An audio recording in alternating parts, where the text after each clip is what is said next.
Evelyn to Philip, July 30, 1944. Dearest sweetheart, I'm not in much of a letter writing mood, but since I did not write since Friday, I'd better write now whether I want to or not. I'm very, very tired, feeling that way since yesterday. To begin with, the girl was supposed to come in yesterday to clean and didn't show up. Mom and I had let everything go, thinking the girl would do all. So we both worked ourselves silly yesterday trying to get this place orderly. I was so exhausted by evening that I was in bed at 9 p.m., which is extra special early for me anymore. Today my mom washed and I hung some of the clothes.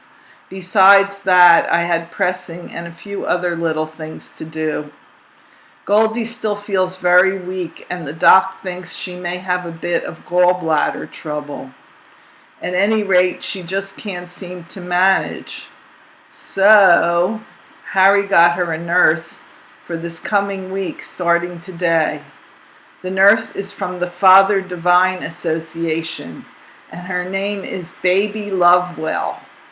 She's a nice woman and is getting a nice salary, no less than $45 for 6 days, 12 hours per day, from 7 a.m. to 7 p.m., which leaves Goldie without a single blessed thing to do, as the nurse does every single thing for both baby and mother.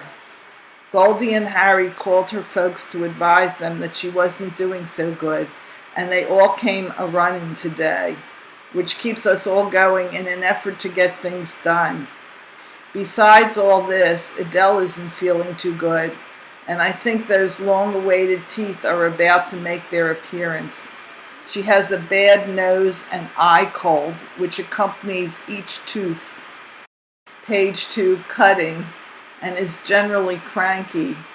In fact, it is past 9:30, and I just this minute put her up to sleep, being occupied with her from 6:30 this morning till now, except for a 2-hour break this afternoon.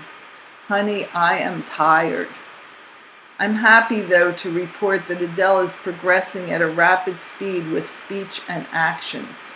For instance, we repeat little ditties to her, such as "Ba-ba, block sheep, have you any wool? Yes, sir, 3 bags full," etc.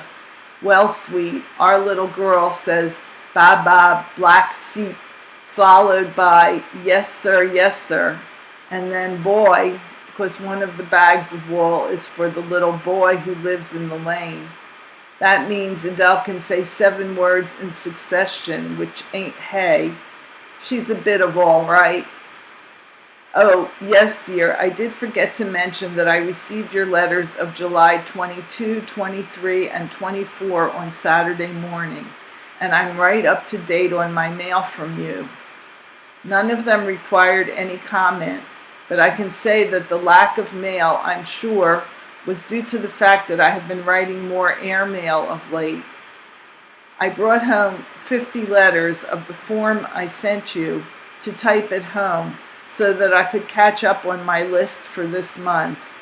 He asked me to take it home if I wanted to make the extra money and do it in my leisure, time. I'm going to charge him with 3 hours of work for it. I ordered an ensemble set from Goldie's folks. They get all those things wholesale, and the set I ordered, which is on the order of Goldie's, cost $10 retail and only $4 wholesale. We had made up an order of nighties and an ensemble to give Gloria on her 24th birthday, August 26th. And I decided that I would like to have one too. I haven't had the opportunity to get myself that dress I want, but I will, honey, I will. I'm literally asleep on the typewriter, so I'll write more tomorrow, when I hope to be wider awake. What screwy English. I love you, baby. Your Ev. P.S. Lena was over Saturday and gave me enclosed snap. Adele calls her Ina. More tomorrow. Evie. Philip to Evelyn, 30 July 1944. My sweet, my brain is numb, my pen is dumb, and I have nothing to say. Like an empty slate, I'm desolate. No letter came today. The sunshine shone. I answered the phone, even as yesterday. But my mind is blank as an empty tank. There was no letter today.